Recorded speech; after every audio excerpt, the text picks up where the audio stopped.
Hello friends, जय माँ बगलामुखी, जय माता से। आज मैं ब्लेसिंग मैं नहीं दूंगी आपको, आज ब्लेसिंग देंगे मेरे पिता, मेरे मस्तान बाबा। आप हमेशा मुझे देखते हो, मेरी आंखों में देखते हो और अपनी विशेष मांगते हो और को भगवान से बनाते हो कि पूरी हो जाए। आज आपको साक्षात्कार कहते हैं ना, जीते जागते भगवान की मैं वीडियो भेजूँगी। आप उनसे विश मांगना और वो 100% पूरी करेंगे। क्योंकि मैं जब भी परेशान होती हूँ या जब भी मुझे लगता है कि कोई तो मेरा कुछ बिगाड़ने को देख रहा है या कहीं से कोई मुझे हराने को देख रहा है या कहीं कहीं मुझे मायूसी नज़र आती, तो मैं अपने पिता के पास जाती हूँ। मेरे लिए मेरे परम पिता परमेश्वर, मेरे एंजल, मेरे स्वामी समर्थ, मेरे कहते हैं ना सैलानी बाबा, मेरे मस्तान बाबा में ही सब मैंने देखा है। जीते जागते रूप हैं वो मेरे लिए। मैंने आज जब से उनसे मिली हूँ ना, आज तक मैंने देखा है, जब भी मैं परेशान हुई हूँ या जब भी किसी ने मेरा कुछ बिगाड़ने को देखा है, मैं एक बेटी बन के उनके चरणों पे उनकी गोद में अपना सर रखने पहुंच जाती हूँ। उसके बाद का काम वो मेरे आने से पहले ही समझ जाते हैं क्यों आ रही है। ऐसी बात है, तो वो खुद ब खुद सबको देखेंगे। तो आज मैं आप लोगों को उनके दर्शन भिजवाऊँगी और आप उनकी आंखों में देख के अपनी विश मांगना और 101% पूरी होगी, मेरी बात है। दूसरी बात, अभी मैंने सुबह वीडियो बनाई तो किसी ने कहा कि क्या माता जी आपने दुनिया का ठेका लेके रखा है। सीधी बात है, लेके रखा है। हम भगवान के वकील हैं, हम भगवान की पूजा करते हैं। अगर हम नहीं ठेका लेंगे तो कौन लेगा। और अभी किसी ने कहा है कि माँ सरकार अपना काम बखूबी कर भी। मैंने सरकार पे दोष लगाया ही नहीं, मैंने किसी का नाम लिया ही नहीं। मैंने जो देखा है, बोला है, वो सुना है, वो बोल रही हूँ। सरकार अपना काम बरोबर कर रही है नहीं कर रही, मैंने किसी पे ब्लेम नहीं लगाया। अयोध्या में अकबर नगर तोड़ा गया, 1700 घर छोड़े गए, 1700 घर तोड़े गए पूरी तरीके से। और आप बोलते हो उनको घर मिला है, पूरी तरीके से किसी को घर नहीं मिला है। उनकी वीडियो देखो, जो दिखाया जाता है वो किया नहीं जाता है। हर बार ऐसा कुछ होता है जो बोला भी नहीं जाता है। तो आप जो कह रहे हो ना कि अकबर नगर में बहुत सारे लोगों को झोपड़ा घर दिया गया नया, आपको एक बात बताऊँ, घर सिर्फ उन्हें ही दिया गया जिनके उन्होंने पैसे खाए गए थे।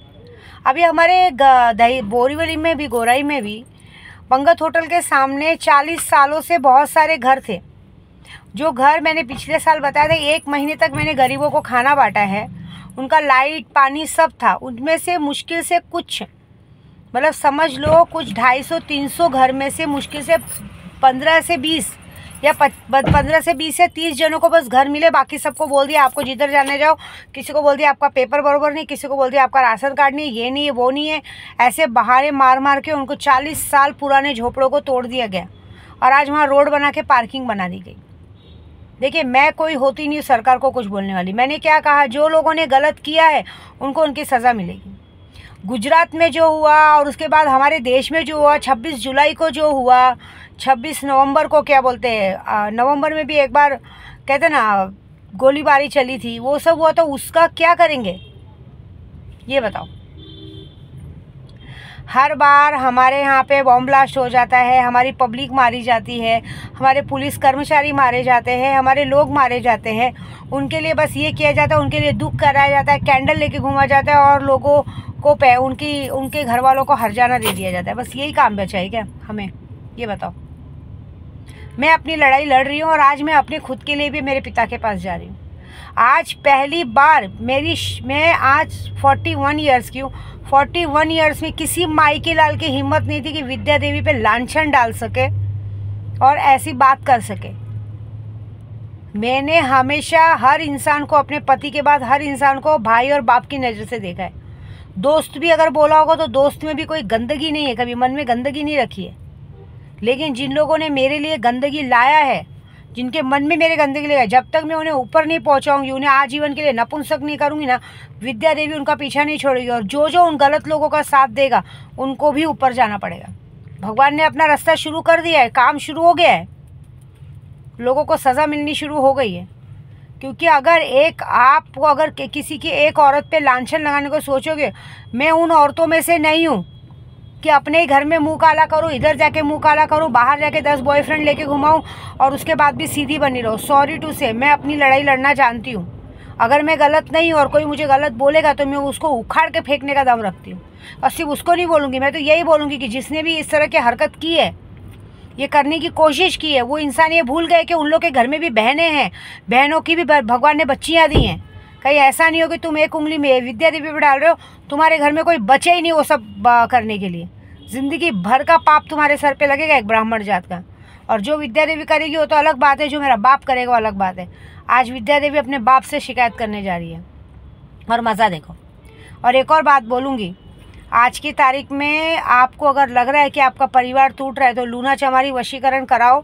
किसी का दुकान नहीं चल रहा है, घर नहीं चल रहा है, काम धंधा बिजनेस नहीं चल रहा, उसके लिए भी लूना चमारी वशीकरण बहुत कारगर है। क्योंकि वशीकरण ये होता है कि हम जहाँ भी काम करते, जहाँ भी बिजनेस करते, वो लोग हमारे फेवर में आके हमारा काम करते हैं। तो ये आप उस चीज़ को समझो।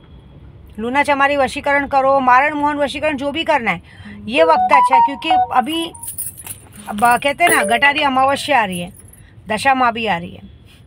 मैंने दशा माँ को ये कहा है, दशा माँ मैंने मीनावाड़ा दशा माँ में आपके दर्शन किए थे, हे पावा वाली माँ मैंने आपके दर्शन किए थे। अभी ये जो हुआ है उसको आपको सही करना है। और जितने लोगों को भी ये काम में हाथ डालना है, फटाफट डालिए, नाम डालिए, क्योंकि आपका भविष्य आपके हाथ में। आप सिर्फ सोचते बैठेंगे तो नहीं चलेगा। कोई भी चीज़ पाने के लिए उस चीज़ के तत्पर जाना पड़ता है। आप उस तत्पर जाइए ना, आपका काम होएगा।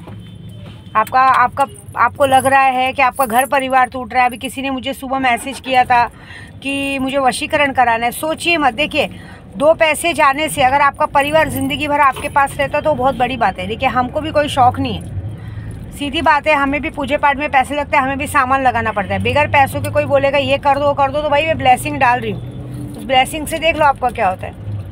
आज मैं जहाँ जा रही हूँ वहाँ की ब्लेसिंग दूंगी मैं आज आपको। आज मैं ब्लेसिंग देने वाली कौन होती है? आज मेरा पिता आपको ब्लेसिंग देगा, और वो जो ब्लेसिंग देगा वो बहुत बड़ा होगा। सिर्फ ब्लेसिंग नहीं देगा, आज उन सबको वो सज़ा देंगे जिनकी वजह से, जिन लोगों ने मेरा नाम ख़राब करने की कोशिश की। मैं आज अपने पिता से एक तरह से शिकायत करने जा रही हूँ। बस क्या हुआ ऐसा, ठीक है? क्योंकि देखिए मेरे नज़र में जीते जागते मेरे भगवान के सिवा मेरा अपना कोई नहीं कि मैं किससे शिकायत कर सकूँ। और मेरे पास ऐसा कोई नहीं जो मेरे लिए लड़े। मैं जानती हूँ जो मेरे लिए लड़ सकते, तो मेरे लिए मेरे भगवान ही सब कुछ है। और मुझे बात पता है कि मेरा भगवान जब अपनी लड़ाई पे उतरेगा तो तुम्हें कहीं का नहीं छोड़ेगा। मैंने पहले भी वीडियो में कहा है कि जो लोग शक्तियाँ सिद्ध करते हैं, जिन लोगों के पास शक्तियाँ हैं, उनसे बिल्कुल मत उलझो, क्योंकि आप उनका कुछ नहीं बिगाड़ पाएंगे। आपकी 7 पीढ़ी बिगड़ जाएगी। और अब जो आपके साथ होने वाला है, तुम लोग ने अपना बोल के काम करके हट गए बाजू में। एक बार भी ये सोचा नहीं कि पागल औरत है, अगर इसने मुझे दिमाग में ले लिया तो मेरा क्या करेगी। अब या तो मैं तुम्हें ऊपर पहुंचाऊंगी या तो ज़िंदगी भर के लिए नपुंसक करूंगी। क्योंकि विद्या देवी तक नाम डाल, विद्या देवी का आँख उठा के देखने वालों की मैं आँख फोड़ दूँ। तुमने तो मुझ पर लांछन डालने की कोशिश की है। अब अगर मैंने तुम्हारे पूरे घर को रास्ते पे नहीं लाया ना तो विद्या देवी नाम की नहीं बस। और जो तुम्हारा इस गलत काम में साथ देंगे, ये बात याद रखना, आने वाली 5 अगस्त तक सबको ऊपर जाना पड़ेगा। जाएंगे, प्रोसीजर शुरू हो गया, भगवान ने सज़ा देना शुरू कर दी। मज़ा देखो गेहूं के साथ घुन कैसे पिसता है। ठीक है, जय माता दी।